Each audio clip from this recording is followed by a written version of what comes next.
नमस्कार। कानून की बात प्रोग्राम में आप सभी का स्वागत है। भारत में महिलाओं के साथ होने वाली हिंसा और अपराध की घटनाएं भारत के लिए बेहद चिंतनीय विषय है और ये एक ऐसा विषय है जो कि भारत की सामाजिक न्याय और लैंगिक समानता की दिशा में हो रही प्रगति में बहुत बड़ी चुनौती है। अगर हम बात करें एनसीआरबी के डेटा की, तो जो भारत सरकार का डेटा है वो ये कहता है कि भारत में कानूनी प्रावधान होने के बावजूद भी आज महिलाओं के प्रति अपराध लगातार बढ़ रहा है और ये report crime in India report 2022 इस बात की पुष्टि करती है।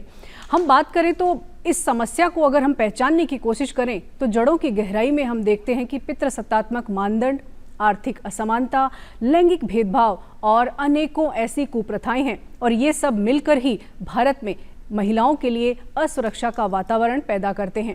आज के प्रोग्राम में हम जानने की कोशिश करेंगे कि इस असुरक्षा के वातावरण में भारत में जो कानून मौजूद हैं उनका क्रियान्वयन किस तरह से हो रहा है, कितने कानून हैं जो महिलाओं की सुरक्षा को समर्पित हैं और महिलाओं को और आम जन को उन कानूनों के प्रति जागरूकता रखना कितना ज़रूरी है। और इस विषय पर जानकारी के लिए हमारे बीच मौजूद हैं एडवोकेट सतीश कुमार जी। सतीश जी, कार्यक्रम में आपका स्वागत है। सतीश कुमार जी राजस्थान हाईकोर्ट जयपुर बेंच में सीनियर एडवोकेट हैं और साथ ही दर्शकों को बताना चाहेंगे आप बहुत सारे ह्यूमन राइट्स के इश्यूज पर PIL भी कर चुके हैं और लगभग 25 सालों से आप महिलाओं के साथ हो रही हिंसा के मामले हों या और भी आपराधिक मामले हों उनकी पैरवी कर रहे हैं। सतीश जी, हम आपसे जानना चाहेंगे कि अगर हम NCRB के डेटा को देखें तो जो 2022 की रिपोर्ट है वो ये कहती है कि भारत में घरेलू हिंसा के मामले, जो क्रूएलिटी बाय हस्बैंड, वो एक कैटेगरी है जिसमें सबसे ज़्यादा मामले हम देखते हैं। तो सबसे पहले भारत की जो कानूनी स्थिति है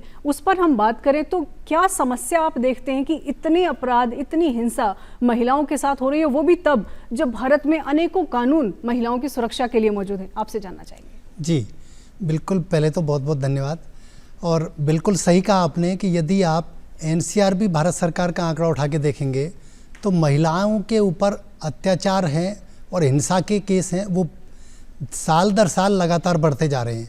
और उसके पीछे आप देखेंगे तो ख़ासतौर से घरेलू हिंसा, जैसे कि आपने भी जिक्र किया है कि जो परिवार है और जो पति है वो सीधे सीधे उनके लिए जिम्मेदार है। आप देखेंगे घरेलू हिंसा का जब कानून आया उससे पहले तो घरेलू हिंसा रिकॉग्नाइज ही नहीं थी, उसका कोई स्थायी कोई वो ही नहीं था कि भाई घरेलू हिंसा भी एक हिंसा है। उस पहले ये माना जाता था कि भाई कि ये तो एक परंपरा के नाम पर और सामाजिक कुरीतियों के नाम पर कि ये तो महिलाओं को जन्मजात मिली हुई है। तो इसके लिए बिल्कुल ये जो घरेलू हिंसा कानून आया इसमें सबसे पहले तो महिलाओं के अधिकारों को और रिकॉग्नाइज किया गया, जाना पहचाना गया। और वो एक संवैधानिक अधिकारों के तहत एक ये माना गया कि घरेलू हिंसा भी है जो कि पुरुष वर्ग द्वारा पितृसत्ता के चलते और बाकी दूसरी सामाजिक परंपराओं के चलते ये स्थापित किया गया है। जी बिल्कुल। सतीश जी, आपने बहुत अहम बात कही कि सबसे पहले घरेलू हिंसा को रिकॉग्निशन मिला कि ये महिलाओं के साथ हो रहा एक अपराध है। हम इसमें ये भी जानना चाहेंगे कि चूंकि आप ह्यूमन राइट के मामले भी देख रहे हैं, वो कौन कौन से प्रोविजंस हैं जो DV एक्ट की अगर हम बात करें, जो घरेलू हिंसा से संरक्षण अधिनियम 2005 है, कौन कौन से प्रोविजंस हैं जिनको हर महिला को या आम नागरिक को जानना बेहद ज़रूरी है? ब्रीफ में आप जानेंगे। देखिए, घरेलू हिंसा में जो मुख्य प्रावधान आप देखेंगे यदि आप तो सबसे पहला तो प्रावधान ये है कि जैसी महिलाओं की समस्या है उसी के अनुसार कानूनी प्रावधान किया गया है। सबसे पहले तो उसको निवास रहने का अधिकार है। नंबर दूसरा, उसको जो सुरक्षा का अधिकार है। नंबर तीसरा, उसको जो आर्थिक अधिकार प्रदान किया गया है। नंबर चौथा, उसको जितने भी यौनिक हिंसाओं से रक्षा है वो भी उसको अधिकार है। और लास्ट में यह है कि उसको और किसी भी प्रकार का जो और कोई संरक्षण चाहिए तो उन सभी अधिकारों का भी इस घरेलू हिंसा कानून में समावेशीकरण किया गया है ताकि वो अपनी ढंग से और कानून के अधिकारों के तहत वो अपनी कोर्ट में भी जा सके। जी जी, एक और चीज़ जानना चाहेंगे, जैसे इसमें क्या चाइल्ड कस्टडी और कॉम्पनसेशन भी मिल सकता है DV एक्ट की अगर हम बात करें तो? बिल्कुल सही कहा आपने। इसमें बिल्कुल बच्चे की कस्टडी है, यदि नाबालिग है और बच्ची है, बालिका है, तो बिल्कुल वो महिला माता है उसी को मिलेगी। और इसके साथ साथ बिल्कुल भरण पोषण का भी पूरा प्रावधान है। भरण पोषण भी उस स्तर पर तय किया जाएगा जिस स्तर पर पति निवास करता है।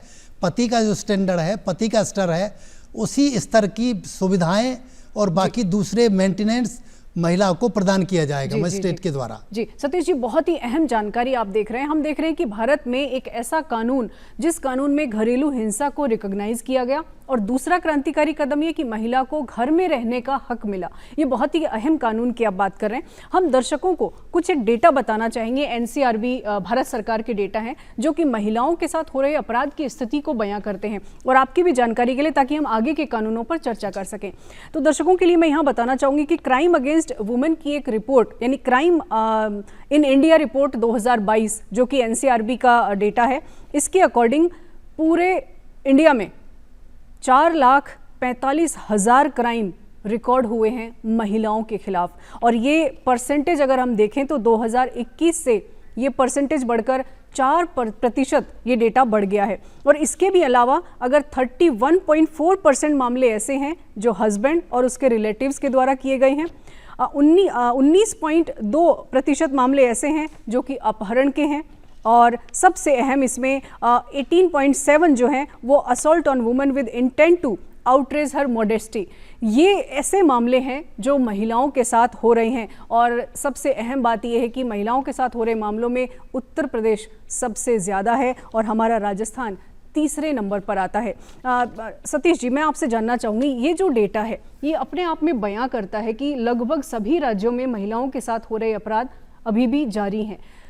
हम डीवी एक्ट की तो बात कर रहे हैं, इसके अलावा एक और क्रांतिकारी कानून है विच हंटिंग को लेकर। अगर हम बात करें 2015 में राजस्थान ने भी उस पर कानून बनाया है, और इस तरह के मामले आज हम 21वीं सदी में हैं तब भी हम भारत में देखते हैं। ये बड़ी चिंता का विषय है। तो विच हंटिंग के कुछ प्रोविजंस अगर आप बताना चाहें।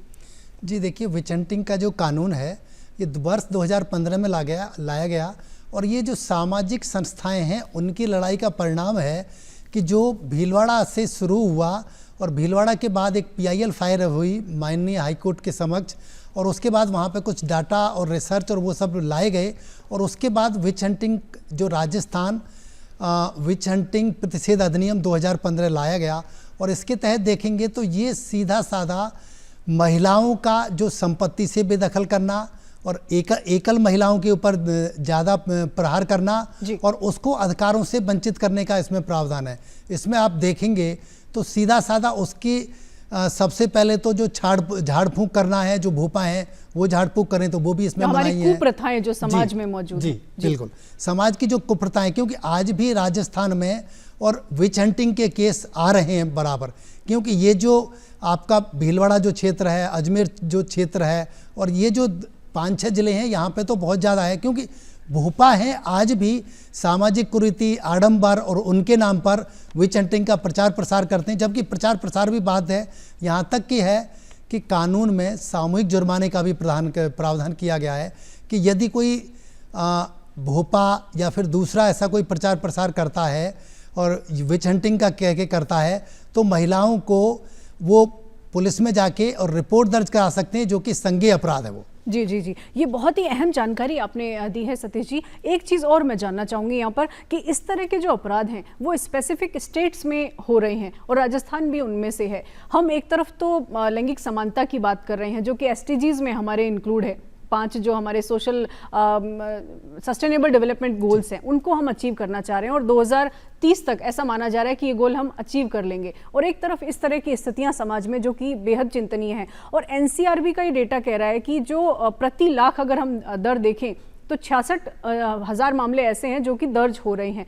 इनमें से अगर हम दूसरे कानूनों पर आएँ तो कार्यस्थल एक ऐसी चीज़ है जिस पर कानून बनना भारत के लिए क्रांतिकारी कदम है। तो कार्यस्थल पर जो हिंसा है या सेक्सुअल असॉल्ट है उसको लेकर किस तरह के प्रोविजंस इस एक्ट में दिए गए हैं? पोश एक्ट की अगर हम बात करें, पोश एक्ट की शुरुआत करेंगे तो ये देखिए कि राजस्थान है वो प्रगतिशील कानूनों की जननी रही है और उसी प्रगतिशील कानून के तहत जब भंवरी देवी जी ने बाल विवाह पे और आवाज़ उठाई तो राजस्थान के ही सामाजिक संगठनों ने और माननीय एपेक्स कोर्ट सर्वोच्च न्यायालय के समक्ष एक PIL दायर करी और उस PIL में विशाखा ने गाइडलाइंस के नाम से जानी जाती हैं। तब उस समय ये दिया था कि भाई कि कार्यस्थल पर भी महिलाओं का शोषण होता है, उनको सुरक्षा की ज़रूरत है। और आप देखेंगे जहाँ तक आपने बात करी 2013 में आके पार्लियामेंट ने कानून पास करा, क्योंकि मिलेनियम डेवलपमेंट गोल और सस्टेनेबल डेवलपमेंट में बिल्कुल है कि महिलाओं को कार्यस्थल पर और बाकी महिलाओं को रोजगार के क्षेत्र में, आजीविका के क्षेत्र में और विभिन्न प्रकार के व्यापार के क्षेत्रों में बराबरी लाना है, क्योंकि ये एक संयुक्त राष्ट्र संघ का एक गोल है। तो उस गोल को अचीव करने के लिए ये जो कानून लाए, इसमें सबसे पहले तो ये है कि जो भी संगठन हैं जहाँ पर कि 10 कर्मचारी हैं, तो वहाँ पर उनको एक इंटरनल कंप्लेंट कमेटी का गठन करना पड़ेगा। और यदि जहाँ पे 10 से कम कर्मचारी हैं, वहाँ पे कलेक्टर की अध्यक्षता में और एक स्थानीय समिति होगी और स्थानीय समिति का भी गठन किया जाएगा। और दोनों जगह ही पूरा महिलाओं के कार्यस्थल पर बिल्कुल जीरो टॉलरेंस की पॉलिसी है और ये सभी संस्थाओं के ऊपर लागू है। जी जी जी, ये बहुत अहम आपने बात कही। इसका मतलब ये है कि जो भी नियोक्ता है और उस नियोक्ता के पास अगर 10 से ज्यादा कर्मचारी हैं तो उन्हें पोस्ट एक्ट के तहत इंटरनल कमेटी बनाना कंपलसरी है कानून के तहत। तो हमारे दर्शकों को भी बताना चाहेंगे, आजकल महिलाएं सभी तरह के कार्यक्षेत्रों में काम कर रही हैं, तो अपने अधिकारों को जानना जरूरी है। अगर आपके संस्थान में कमेटी नहीं बनी है तो आप कमेटी के बारे में जरूर जानकारी लें, क्योंकि इसमें जो भी सदस्य हैं उनको आप, अगर आपके कार्यस्थल पर कुछ ऐसा होता है तो आप उनको शिकायत कर सकते हैं। और इसके बाद जिला स्तर पर भी इसकी कमेटी है, जिला स्तर पर भी कमेटी है, कलेक्टर की अध्यक्षता में होती है, जो उसमें 2 एनजीओ के प्रतिनिधित्व होते हैं, 2 महिला सदस्य होती हैं, टोटल मिला के 5 कमेटी होती है और 5 सदस्यों की कमेटी। यदि पूरे जिले से कहीं से भी कोई शिकायत आती है तो शिकायतों के ऊपर बाकायदा जांच होती है और जांच के बाद फिर वो एप्रोप्रिएट सिफारिश भी करती है। जी जी, ये एक तरह से भारत की प्रगति को दर्शाता है कि कार्यस्थल पर अगर इस तरह की कोई हिंसा है तो उसके लिए प्रोटेक्शन का राइट महिलाओं को मिला हुआ है। मैं दूसरे पहलू की बात करूं, हमारे भारत में आज भी दहेज को लेकर बड़े मामले दर्ज होते हैं और दहेज प्रतिषेध अधिनियम भी है 1961, उसके बावजूद भी आज भी ये चीज़ें हम देखते हैं। तो कानून के कौन से प्रोविजंस हैं जिनको जानना आम नागरिक को ज़रूरी है कि दहेज लेना और देना दोनों अपराध हैं और इसका असर जो है, जो इस प्रथा को हम देखें तो इसका असर महिलाओं को झेलना पड़ता है, तो इस पर आपके प्रोविजंस जानना चाहिए। बिल्कुल, भारत में दहेज प्रतिषेध अधिनियम 1961 में लाया गया और उसके पीछे मंशा ये थी, इसका पर्पज ये था कि दहेज लेना और देना एक अपराध माना गया है। तो इसमें कोई भी दहेज का यदि कोई मांग करता है या फिर दहेज देने की कोई ऐसी कुछ डिजायर देता है या दहेज देने को प्रोवोक करता है, दहेज देने को उकसाता है और या फिर दहेज वो मांग करता है, तो उसके तहत ये है कि उसका आप देखेंगे कि आईपीसी में भी 304B का धुन है, क्योंकि उस समय दहेज में हत्याएं भी काफ़ी होती थी, तो दहेज हत्याएं भी काफ़ी होती थी, तो इसलिए ये प्रावधान भी किया गया और वो एविडेंस एक्ट में भी उसमें भी अमेंडमेंट लाया गया कि भाई दहेज हत्याएं रुकें, क्योंकि ये बहुत ज़रूरी है कि महिलाओं को भी दहेज के नाम पर आज भी प्रताड़ित किया जाता है, आज भी उन्हें अनेकों रूप से ताने में मारे जाते हैं। मेंटल क्रुएलिटी की हम बात करें, मेंटल क्रुएलिटी है, फिजिकल क्रुएलिटी है, तो इस तरह के जो कानून बने हुए हैं इनके क्रियान्वयन को लेकर थोड़ा और विस्तार होने की ज़रूरत है, या पावरफुल इम्प्लीमेंटेशन की हम बात करें तो वो कहीं ना कहीं हम देखते हैं वो ज़रूरत है इसकी। इसके अलावा दूसरे और कानूनों का हम बात करें तो इसके अलावा मैटरनिटी लीव का एक बहुत राइट है जो कि बहुत अनदेखा होता है, प्राइवेट सेक्टर में इसका हम ज़्यादा देखते हैं। तो मैटरनिटी जो है वो राइट है महिला का, तो इसको लेकर क्या क्या प्रोविजंस हैं, चाहे वो प्राइवेट सेक्टर हो चाहे गवर्नमेंट सेक्टर हो, इसके बारे में जानना चाहेंगे हम। देखिए, मैटरनिटी लीव बिल्कुल महिला का जो राइट है, जो कि कारखाना अधिनियम उसके तहत बिल्कुल 90 दिनों का पहले था, लेकिन अभी तो कई संस्थाओं ने वो 6 महीने कर दिया है। और आप देखेंगे कि अभी तो प्रगतिशील कानून के चलते कई जो संस्थाएं हैं जहाँ पर कि ह्यूमन राइट्स का ध्यान रखा जाता है, महिला अधिकारों का ध्यान रखा जाता है, बच्चों के अधिकारों का ध्यान रखा जाता है, अब तो पैटर्निटी लीव की भी बात हो रही है। कई संस्थाओं ने अपनी नीतियों में बदलाव लाके पैटर्निटी लीव भी वो दे रही हैं। तो ये बहुत ज़रूरी है कि महिला जब कार्यस्थल पर काम करेगी तो जो मैटरनिटी लीव है वो उसका पूर्ण अधिकार है। और एक और चीज़ जानना चाहेंगे, क्या मैटरनिटी लीव के दौरान महिला का टर्मिनेशन किया जा सकता है? क्या उसे नौकरी से बेदखल करने का कुछ? नहीं, बिल्कुल मैटरनिटी लीव का मतलब ये है कि उसको पूरी तनख्वाह मिलेगी, पूरा जो महीने का है रिम्यूनरेशन मिलेगा, उसकी तनख्वाह में कोई कटौती नहीं होगी और ना ही किसी प्रकार का टर्मिनेशन भी होगा। जी जी जी, ये बहुत ही अहम प्रोविज़न है जो कि अक्सर प्राइवेट सेक्टर में हम देखते हैं इस तरह के मामले सामने आते हैं। इसके अलावा अगर हम कानून की बात करें तो इतने सारे कानून हैं, एक कार्यक्रम में तो नहीं संभव है कि सभी के प्रोविजंस हम जान पाएं। अभी BNS 2023 नए कानून की अगर हम बात करें तो भारतीय न्याय संहिता 2023 है। इसके क्या क्या प्रोविजंस हैं जिनको हर महिला को, हर नागरिक को जानना ज़रूरी है, जो कि महिलाओं को प्रोटेक्ट करते हैं? देखिए, जैसे कि अभी 2023 में जो BNS लाया रहे हैं, जिसका कि भारतीय न्याय संहिता 2023 है, आप देखेंगे ये पूरी तरह और जैसे कि भारतीय है। और आप एक चीज़ और भी देखेंगे इसमें कि इसमें महिला सुरक्षा से संबंधित, महिला हिंसा की रोकथाम से संबंधित और महिला हिंसा की प्रक्रिया से संबंधित भी बहुत अच्छे प्रावधान किए हैं। यदि आप देखेंगे तो किसी भी महिला का पीछा करना, स्टॉकिंग करना, वो भी इसमें अपराध माना गया है। किसी भी महिला को ताक झांक करना, किसी महिलाओं का बिना इजाज़त के चित्र लेना, किसी महिला का कोई पर्सनल काम कर रही है तो उसके ताक झांक करना भी इसमें अपराध माना गया है। इसी के साथ किसी महिला का जो जैसे बलपूर्वक धक्का देना भी इसमें अपराध माना गया है और यौनिक हिंसा को तो इसमें बखान किया गया है।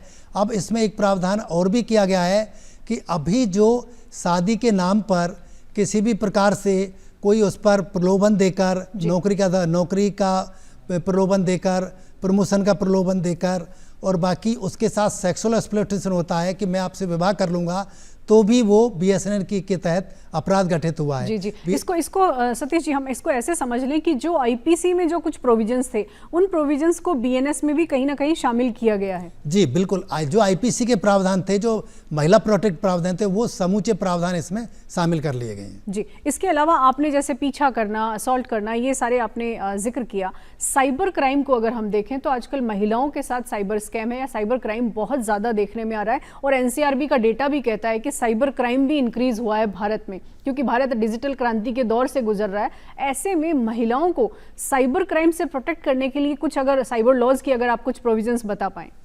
देखिए, बिल्कुल सही कहा आपने, क्योंकि आजकल के डिजिटल इरा में, डिजिटल युग में, और आप देखेंगे कि साइबर प्रोटेक्टिव लॉ भी सरकार ने IT एक्ट बनाया है। IT एक्ट में ऑलरेडी प्रावधान है, क्योंकि आप देखेंगे NCRB का डाटा है 2018 से 19-20, जिसमें कि 110% हैं साइबर क्राइम बढ़ा है। साइबर क्राइम में एक तो जो है स्टॉकिंग है कि किसी भी महिला का ईमेल के जरिए, इलेक्ट्रॉनिक उपकरण के जरिए, कंप्यूटर उपकरण के जरिए पीछे करना, उसका ईमेल हैक करना, उसका फेसबुक ID है, व्हाट्सएप है, इंस्टाग्राम है, जितने भी सोशल मीडिया प्लेटफॉर्म हैं उनको हैक करना, उनको पीछा करना, फर्जी ID है, फर्जी ID बनाना, और इसी के साथ ये है कि उसका जो फोटोग्राफी का करना और या फिर कोई उसका जो ऑप्शन है वो भी खींचना, उसके तहत साइबर क्राइम के तहत अपराध माना गया है। जी जी, और इसके लिए अगर उन्हें कहीं अप्लाई करना है कि साइबर क्राइम उनके साथ हुआ है तो क्या वो नज़दीकी पुलिस स्टेशन में ऑनलाइन पोर्टल पर भी कंप्लेन की? बिल्कुल, ऑनलाइन पोर्टल पर भी जा सकते हैं। और एक भारत सरकार के जो बाल अधिकारिता विभाग मंत्रालय है उसने भी एक C-बॉक्स डाला है, तो C-बॉक्स में भी बिल्कुल कंप्लेन कर सकते हैं। यानी उसकी वेबसाइट पर जाकर आप कंप्लेन कर सकते हैं अगर साइबर क्राइम जैसी कोई स्थिति है। सतीश जी, एक तरफ हम देखते हैं कि भारत में पोश एक्ट और पोक्सो जैसे क्रांतिकारी कानून बन रहे हैं और दूसरी तरफ हम देखते हैं कि चाइल्ड मैरिज एक्ट भी है हमारे यहाँ। और चाइल्ड मैरिज एक्ट में जो प्रोविजन है, 2006 में ये चाइल्ड मैरिज एक्ट बना और फिर भी कहीं ना कहीं विवाह शून्य करने की भी व्यवस्था हमारे यहाँ मौजूद है। तो कानून में कहीं ना कहीं कंट्राडिक्शन भी है, लेकिन अगर महिलाओं को सशक्त बनाना है तो चाइल्ड मैरिज एक्ट के कुछ प्रोविजंस जानना, या PCPNDT की अगर हम बात करें तो PCPNDT भी महिलाओं को एम्पावर करता है। तो इन दोनों कानूनों के कुछ प्रोविजंस अगर आप बताना। देखिए, बिल्कुल सही कहा कि चाइल्ड मैरिज एक्ट बिल्कुल प्रतिषेध अधिनियम है, वो है, और इसके तहत ये है कि कोई भी 18 वर्ष से कम का लड़की और 21 वर्ष से कम लड़का है उसकी शादी नहीं होगी एज पर द कानून, और यदि कोई करता है तो वो उसके खिलाफ कार्रवाई की जाएगी। और आप देखेंगे आखा तीज पर और जो विवाह का जब वो है उनमें राजस्थान विधिक सेवा प्राधिकरण और दूसरा पुलिस और प्रशासन मिलके पूरा अभियान चलाते हैं कि बाल विवाह कैसे रोकें, क्योंकि बाल विवाह भी भारत की एक कुप्रथा है और कर्म परंपरा है। आज भी कई सारे क्षेत्रों में बाल विवाह हैं, वो बहुतायत मात्रा में होते हैं।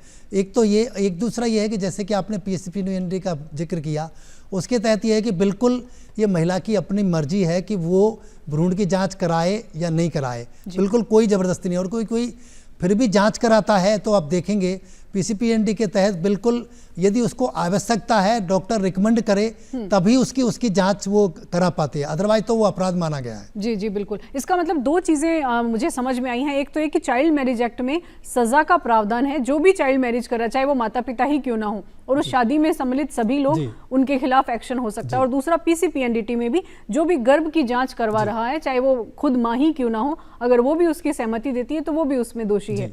जी, इसके अलावा अगर दूसरे कानूनों का हम जिक्र करें, आप ह्यूमन राइट के बहुत सारे मामलों में आप PIL कर चुके हैं, और महिलाओं के अधिकारों को ह्यूमन राइट में माना गया है कि वो मानव है और उसके सारे अधिकार ह्यूमन राइट्स में आते हैं। इसके अलावा NCW एक ऐसी व्यवस्था हमारे हिंदुस्तान में 90s में की गई ताकि महिलाओं के लिए एक आयोग बने। तो NCW को लेकर अगर आप कोई जानकारी देना चाहें, क्योंकि नेशनल लेवल पे भी है और हर स्टेट में भी है, तो इसकी व्यवस्था के बारे में जानेंगे। देखिए, बिल्कुल सही कहा आपने। जो भारत में जो आपका ये राष्ट्रीय महिला आयोग और राज्य में राज्य महिला आयोग की स्थापना करी गई है, और ये पीछे देखेंगे कि ये संयुक्त राष्ट्र संघ का जो सीडो कन्वेंशन है उसके अनुरूप की गई है, और इसके तहत लाने के लिए आप देखेंगे अनेकों अंतर्राष्ट्रीय संधियां और कानून भी है, जिसमें कि बीजिंग कॉन्फ्रेंस भी बहुत महत्वपूर्ण स्थान है।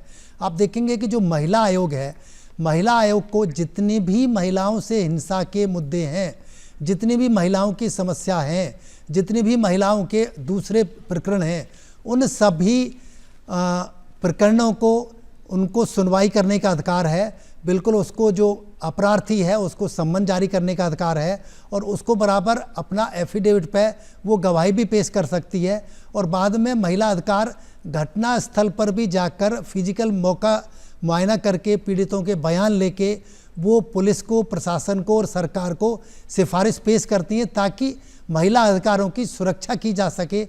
क्योंकि महिला अधिकार आज के दौर में, जैसे कि आपने बताया, डे बाय डे प्रतिदिन बढ़ रहे हैं।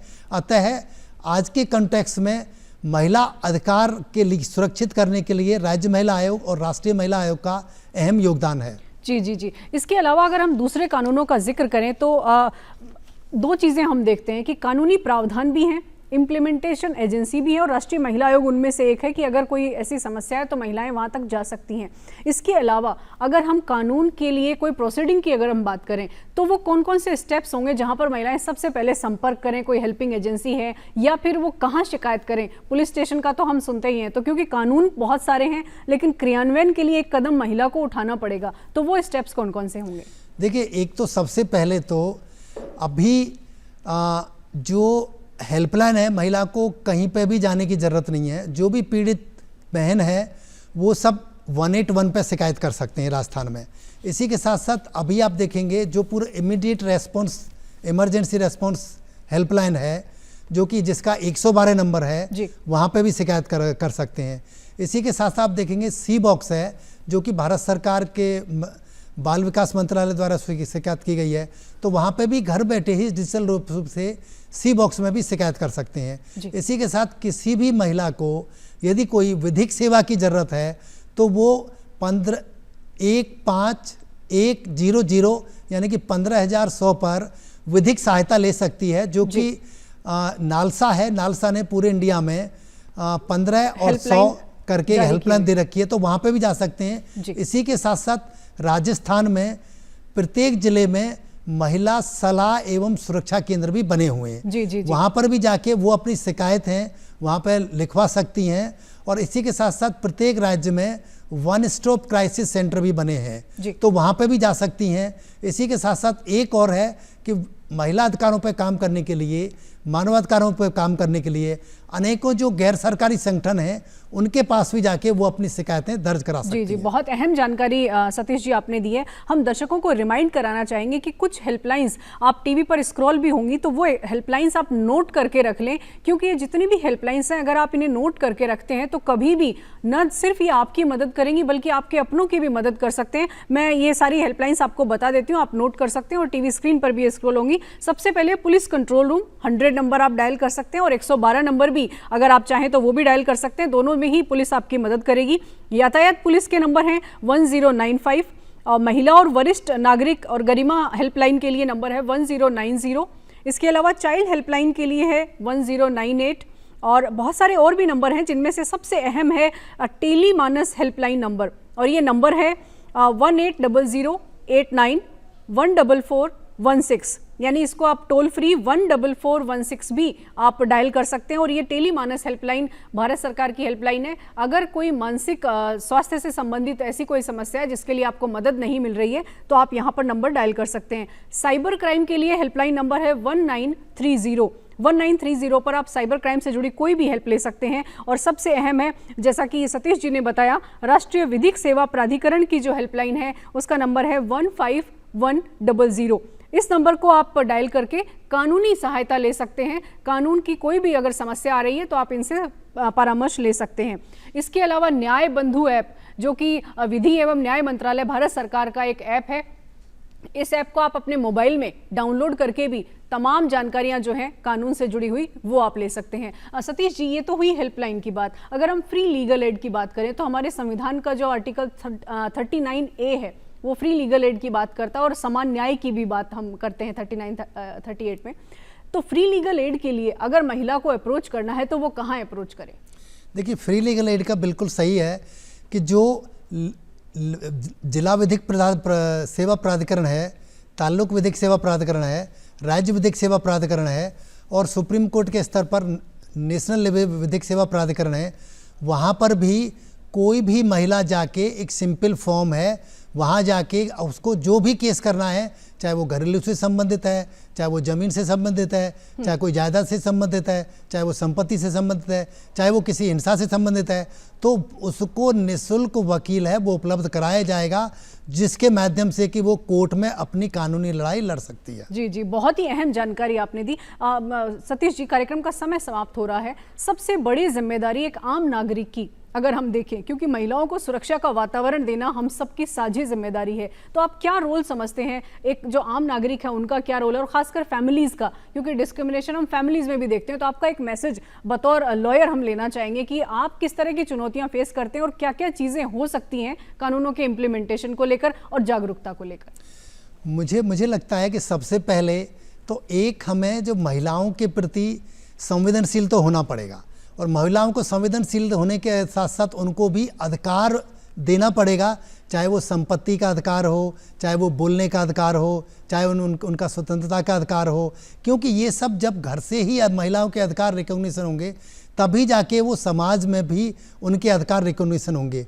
क्योंकि ये बहुत ज़रूरी है कि मानसिक संवेदनशीलता बहुत ज़रूरी है, और वो किसी भी महिला को, चाहे वो काम करते समय हो, चाहे वो बाहर जाते समय हो, वहाँ पे, क्योंकि यदि हम हमारे बच्चे को घर से ही ये शिक्षा देंगे किसी महिला के साथ छेड़खानी नहीं करनी है, कोई गाली गलौच नहीं करना है, तो मुझे लगता है कि वो बाहर जाके पूरा संदेश भी जाएगा और वो घर से ही शुरुआत होगी, तभी जाके महिला हिंसा पे लगाम लग पाएगी। बहुत ही अहम जानकारी सतीश जी आपने महिलाओं के कानूनों से जुड़ी हमारे दर्शकों के साथ साझा किए, और निश्चित तौर पर ये कार्यक्रम जितने भी दर्शक देखेंगे वो इस कार्यक्रम से ज़रूर लाभ लेंगे, और जो हेल्पलाइंस हमने बताई हैं वो ज़रूर नोट करके रखेंगे ताकि कानूनी उनकी मदद हो सके। बहुत बहुत धन्यवाद आपका कानून की इतनी जानकारी देने के लिए। तो दर्शकों से हम कहना चाहेंगे कि जिस तरह के कानून हमारे भारत में महिला सुरक्षा को लेकर मौजूद हैं, सबसे अहम है परिवार की सहभागिता, सामूहिक सहभागिता और सबसे अहम कानूनी साक्षरता और कानूनी जागरूकता। जब तक नहीं होगी तब तक कानूनों का क्रियान्वयन नहीं हो सकता, और कानूनों का सही क्रियान्वयन नहीं होगा तो महिलाओं के लिए सुरक्षित वातावरण मिलना मुश्किल है। तो महिलाओं को सुरक्षित रखने के लिए खुद भी सजग रहिए, कानूनों के जानकार बनिए और सजग होइए अपने अधिकारों के प्रति। कानून की बात में आज इतना ही। फिलहाल हमें इजाजत दीजिए। नमस्कार।